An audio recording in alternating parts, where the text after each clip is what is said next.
Ma'am actually मेरी शादी को 7 इयर्स हो चुके हैं। आफ्टर मैरिज लाइफ बहुत सारे प्रॉब्लम्स आ रहे हैं, अंडरस्टैंडिंग नहीं है, कुछ हस्बैंड को बोलने से फाइट हो जाता है, उस हस्बैंड को गुस्सा आने लगता है, तो समझ में नहीं आता क्यों।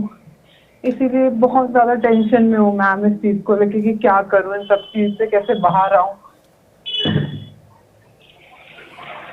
तो आपकी मैं प्रॉब्लम समझ रही हूँ, क्योंकि जब हम हस्बैंड और वाइफ के बीच में अनबन रहती है, कम्युनिकेशन का जी मैम। ब्रेकडाउन हो जाता है। तो ये बहुत ओके मैम। ज़रूरी है, ये बहुत ज़रूरी है कि जब आप उनके साथ हैं, क्या आप सिर्फ शिकायत कर रही हैं या आप उनकी भी बात समझने की कोशिश कर रही हैं? क्योंकि दोनों की बात हमें समझनी पड़ेगी कि मेरी शिकायतें क्या हैं, उनकी शिकायतें क्या हैं। और बेस्ट तो ये होगा कि अगर आप दोनों बैठ के एक टाइम पे बैठें और ये डिसाइड कर लें कि हम लड़ेंगे नहीं, हम एक दूसरे को समझने की कोशिश करेंगे। उनको बोलो, उनसे पूछेगा 3 वो बातें जो उनको आप में नापसंद है, आपके बिहेवियर के बारे में, और 3 बातें जो आपको दुख देती हैं, वो आप मेंशन कीजिएगा। फिर एक दूसरे के साथ मिलके डिसाइड कीजिएगा कि आगे जाते हुए कैसे अवॉइड कर सकते हैं एक दूसरे को हर्ट करने के लिए।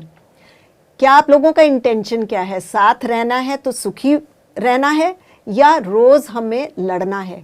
मुद्दे लड़ाई के असल में 3-4 ही होते हैं, उससे ज़्यादा बहुत ज़्यादा नहीं होते हैं। अगर हम उनको समझ लें कि कोर इशू हमारे क्या हैं और उनको एड्रेस करने की कोशिश करें, तो ज़रूर आपके बीच में कोई ना कोई, जो हम कहते हैं, निगोसिएशन हो सकता है।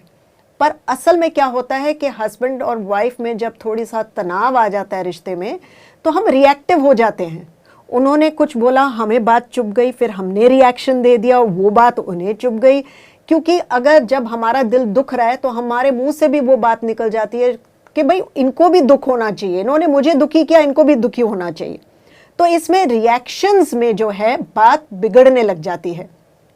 अगर आपको लग रहा है कि वो रिएक्ट कर रहे हैं, उस टाइम चुप हो जाएं, बात ही ना करें, क्योंकि वो समय आप कुछ भी बोलेंगे तो आगे से रिएक्शन ही आएगा।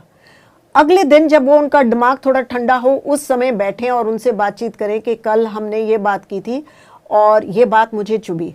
और ध्यान रखिएगा, ब्लेमिंग सेंटेंसेस नहीं इस्तेमाल करने हैं। ब्लेमिंग सेंटेंसेस का मतलब दोषी वाले स्टेटमेंट, कि आपने ये बात मेरे साथ की या आपने गलत किया नहीं।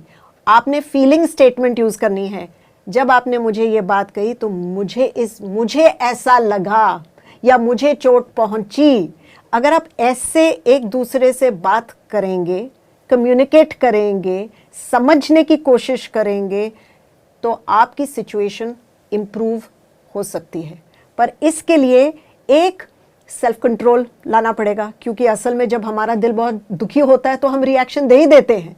थोड़ा सा आपको विल पावर के साथ सेल्फ कंट्रोल लाना पड़ेगा, क्योंकि आप इस पाथ पे हैं, आप समझना चाह रही हैं, आप रिश्ते में बदलाव लाना चाहती हैं, तो मतलब लीड भी आप ही को लेनी पड़ेगी ना।